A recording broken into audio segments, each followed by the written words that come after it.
Good afternoon, viewers. My name is Dale Phipps and I'm living at Mansion Village. I'm privileged to be a part of our Research and Documentation Training Workshop, which is funded by OAS. We are seeking to preserve the intangible heritage of our beautiful island of St. Kitts. At present, we are in the home of Mrs. Helen Tully, who hails from the village of Dieppe Bay, but who now resides in Connery because of marriage. Mrs. Tully, good afternoon, and how are you? Good afternoon, Mr. Phipps. I'm doing wonderful. Today, the topic to be researched is Conkie.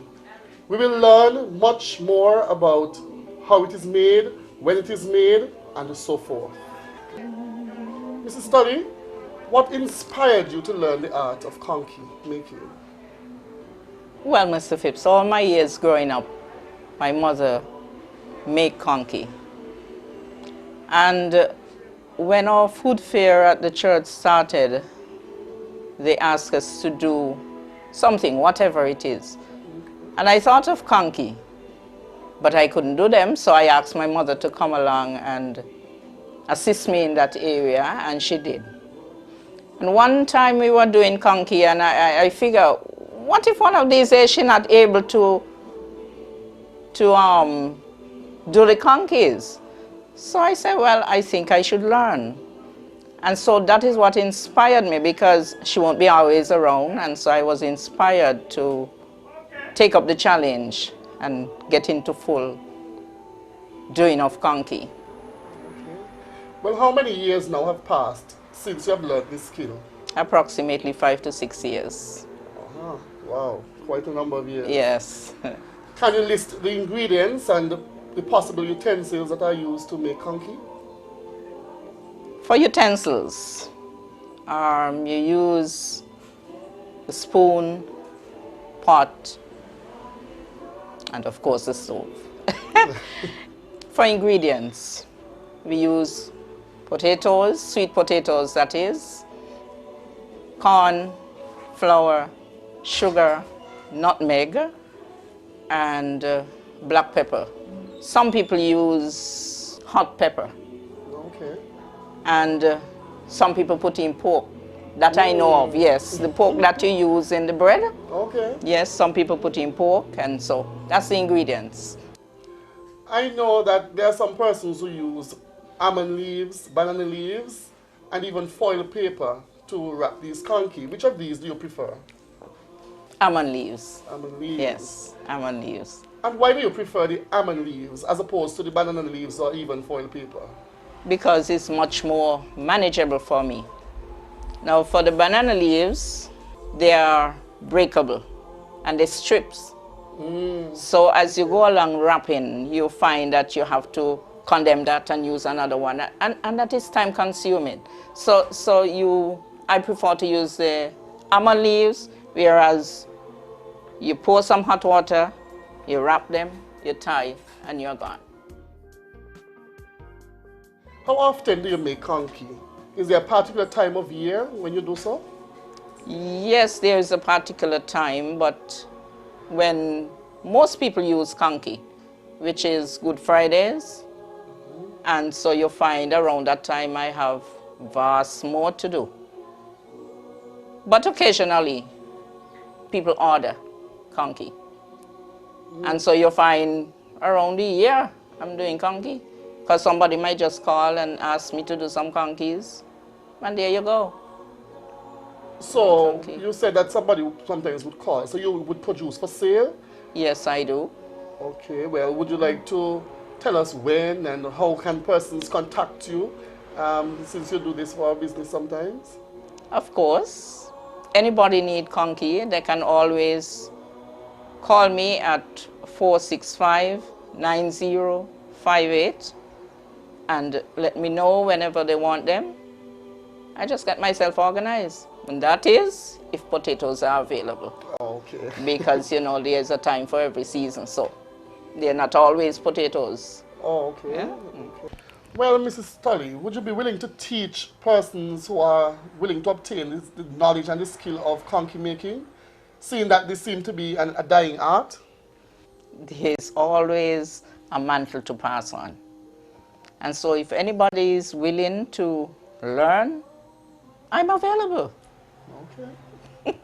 And I suppose that they can use the same contact information that was given earlier. Definitely. All right. Do you consider conking making an easy task? Absolutely not. It's one of the hardest tasks in cooking for me, because the preparation, the making of the conkie in itself is a lot of work. No. It's one of the hardest tasks. But I enjoy doing it because I'm serving the people. Well, obviously, because Yes. your face tells it all. Right, and they are enjoying it, so it gives me the courage to go on. Well, would you say that it is expensive to produce conkie, though? It is expensive. It is expensive in the sense that right now potatoes are really expensive.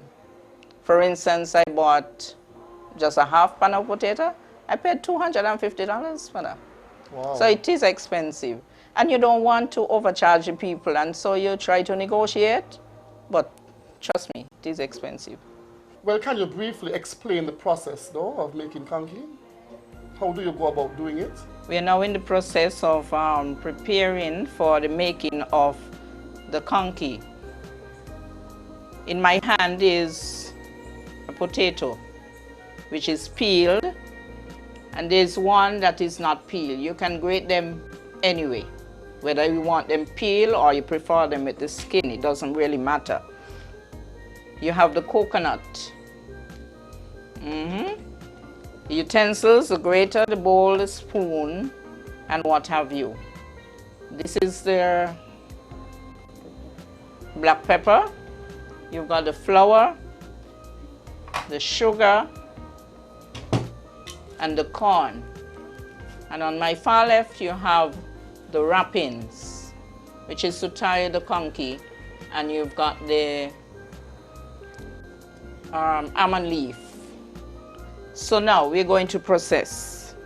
You grate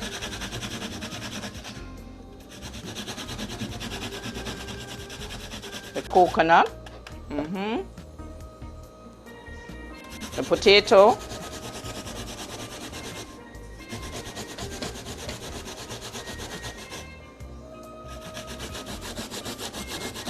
and grate like this. But while grating, do you have a particular measurement in your head as to how much potato, how much corn, and all of that? Yes, it depends on the quantity of the conkie that you're going to do.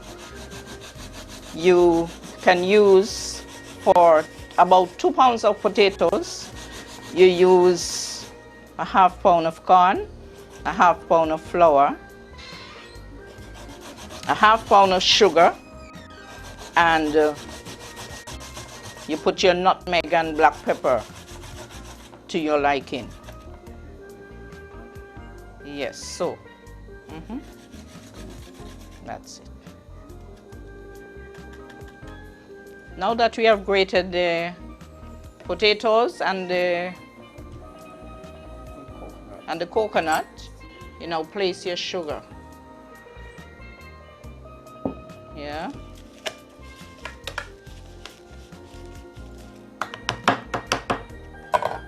Your flour.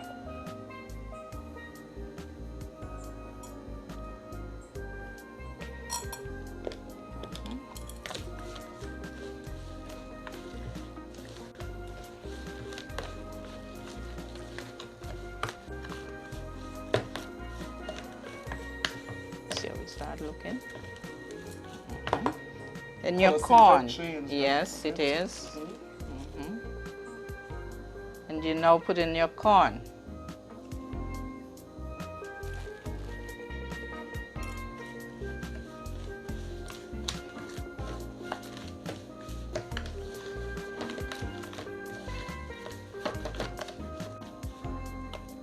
This is good. Right, not to mix up nothing. I suppose the grating of the potato and the coconut, it doesn't matter to you, because you obviously love to do the conkie. Of course it doesn't matter unless I'm really tired, it gets to me. But it's fun doing it. I enjoy doing it. And it probably releases some of the stress. Yes, sir. You put the nutmeg. Yes, you add your nutmeg.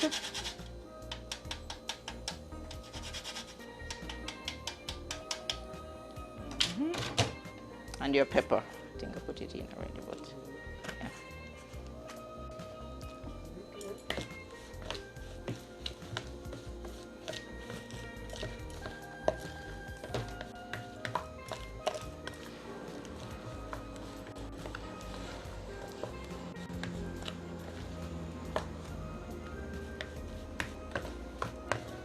This was just right.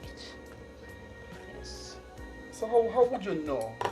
That it is ready? Yes.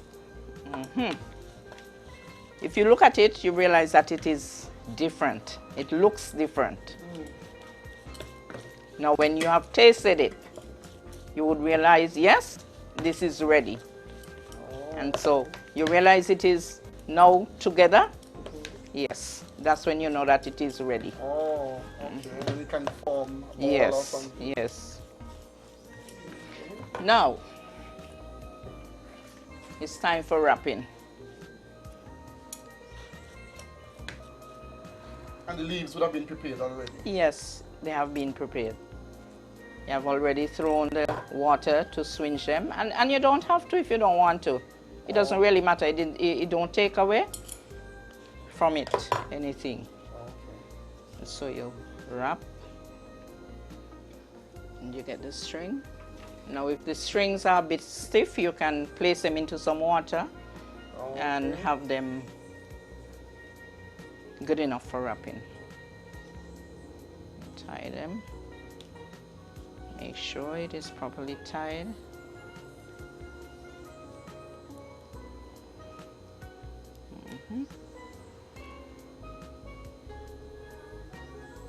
See what I'm talking about? Did it break in? Yes, yes, yes. Sitting. When you're finished, to make your work presentable, neat and nice, you just clip the edge. Yes. Okay. And there we go to the pot. We are ready. Now you would realize that the conkie is ready for cooking. So into the water, you put a bit of salt. Salt to taste. There goes your conkie. How would you know when the conkie is ready? Well, it takes you about 45 minutes to an hour. Okay. You can also use your discussion, like you check and see how far they reach, and it would have feeling a bit firm, yeah. Okay. And so you know it is ready. Yes, we are now checking to see if they're ready. Yes, Mr. Phipps. Yep. Wow, it's ready.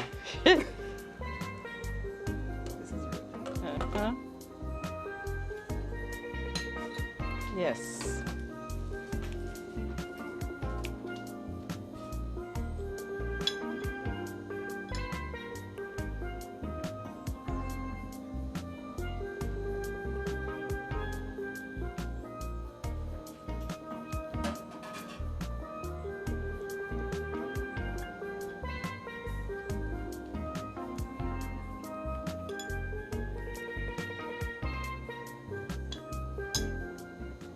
There you go. We are ready. Who's going to take the first taste? I will.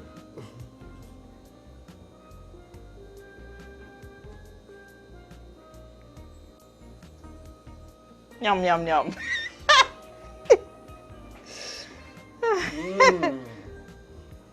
It's really tasty. Delicious. Wow. Well, Mrs. Tully, again, I must say heartfelt thanks to you for taking time out and just sharing your experience with us this afternoon. We really do appreciate it.